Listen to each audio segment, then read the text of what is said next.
नमस्कार दोस्तों। तो ये अपडेट कवर करते हुए मुझे काफ़ी तकलीफ हो रही है, काफ़ी दुख हो रहा है।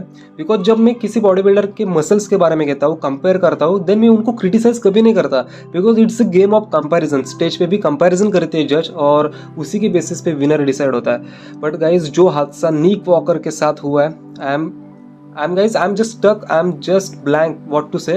बिकॉज इतनी ज़्यादा तगड़ी मेहनत करने के बाद, पीक वीक में आने के बाद उनके साथ कुछ दिक्कत होती है, हैमस्ट्रिंग टीयर होता है। और उसके बाद उनका जो रिएक्शन था, डेफिनेटली निक वॉकर का माइंडसेट कुछ इस तरीके से है कि वो लोगों को प्रॉमिस करते हैं कि जब वो आएंगे फिर से स्टेज पे वो स्ट्रॉन्गर कमबैक करके आएंगे।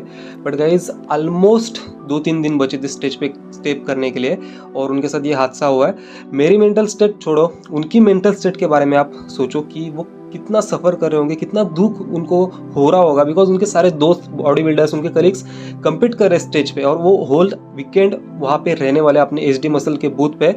एंड गाइज चलिए सुनते हैं कि उनके साथ एग्जैक्टली क्या हुआ है। बट गाइज निक वॉकर के बारे में आपका कमेंट जरूर आना चाहिए आज। और ये अपडेट मैं कवर कर रहा हूँ, इसलिए चैनल को सब्सक्राइब भी जरूर कर देना। बिकॉज ओलंपिया के सारे अपडेट्स इस चैनल पे आपको सबसे पहले मिलने वाले हैं।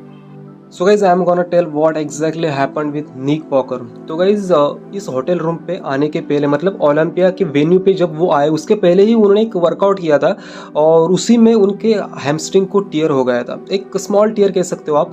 बट उसके बाद उन्होंने पीक वीक में उसे पुश किया और इतना पुश किया कि गाइज वो टीयर बढ़ गया एंड अभी बहुत ज़्यादा उनकी बॉडी सोर हो रही है। वहाँ पे एक तरीके से समझो कि एक मेजर इंजुरी हुई है। बिकॉज आपको पता है छोटे मोटे इंजुरी तो बॉडी बिल्डर इग्नोर कर देते हैं और स्टेज पे कम्पीट करते हैं। बट गाइज निक वॉकर ने सारे तरीके अपनाए जो उनको ट्रीटमेंट करनी थी, जितना उनको करना था, जितने उनकी टीम ने करना था, उन सारे लोगों ने उनके लिए किया। बट फाइनल डिसीजन ये निकल करके आता है कि वो कम्पीट नहीं कर सकते।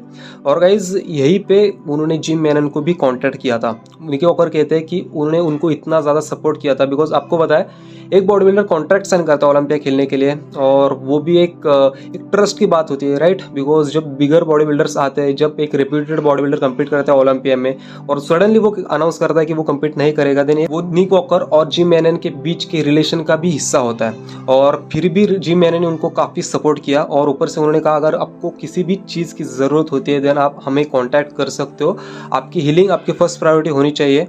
और निक वॉकर यही जिम मैनन के बारे में कहते हैं कि इतने सारे लोग सपोर्टिव है और मुझे लोग बहुत ज़्यादा प्यार करते हैं, इसीलिए मेरा कमबैक इससे भी ज़्यादा स्ट्रॉन्गर होगा। और गाइस जो वीडियो अभी अभी निक वॉकर ने पोस्ट करी है, जो आप स्क्रीन पे देख रहे हो, उसी में बीच में वो इमोशनल हो गए थे। निक वॉकर कहते टू बी ऑनेस्ट ये प्रेप मेरे लिए स्मूथ थी, काफ़ी इजी थी। मैंने हर दिन खुद को हार्डली पुश करा बिकॉज मैं खुद मेरी मोटिवेशन था। बट सडनली कुछ ऐसी चीज़ें आपके फेवर में नहीं होती और आपको ऐसे डिसीजन लेने पड़ते हैं। It's very hard for me to take this decision और ऑलमोस्ट रो ही दिया था निक वॉकर ने। गाइस आप सोच सकते हो बॉडी बिल्डर स्टेज पे कम्पीट करने के लिए कितना ज़्यादा तड़पता है। तो क्रिटिसिज्म साइड में रहा, बट गाइज उनके हार्डवर्क को, उनके मेंटालिटी को सैल्यूट जरूर करना पड़ेगा।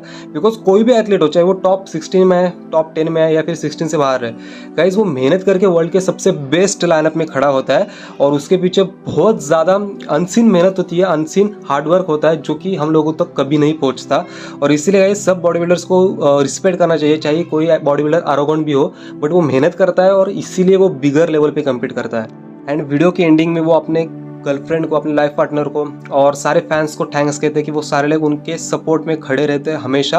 और वो कहते हैं कि ये इंजरी और ये जो हादसा है वही मुझे एक रीज़न मिला है कि मैं अगले साल और ज़्यादा मेहनत करके और ज़्यादा स्ट्रॉन्गर कमबैक करके आऊँगा। बिकॉज इस साल तो मैंने स्किप किया है और आप लोगों ने देखी नहीं कि जितनी फिजिक मैंने अचीव करी थी अर्नोल्ड क्लासिक के बाद में, जितनी ग्रोथ मैंने करी थी, जो पैकेज में लाने वाला था वो मेरे लाइफ का बेस्ट पैकेज था। बट अगले साल और भी ज़्यादा बेस्ट पैकेज आपको देखने मिलेगा। एंड वो लास्टली कहते हैं कि guys I know myself and I will come back stronger. So guys definitely Nick Walker तो यहाँ पे रुकने नहीं वाले।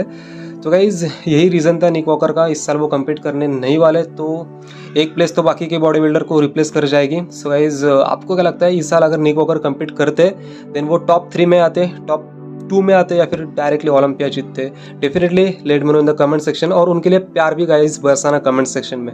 सो thank you so much for watching it. See you soon, love you all and stay tune for the more updates. Love you all.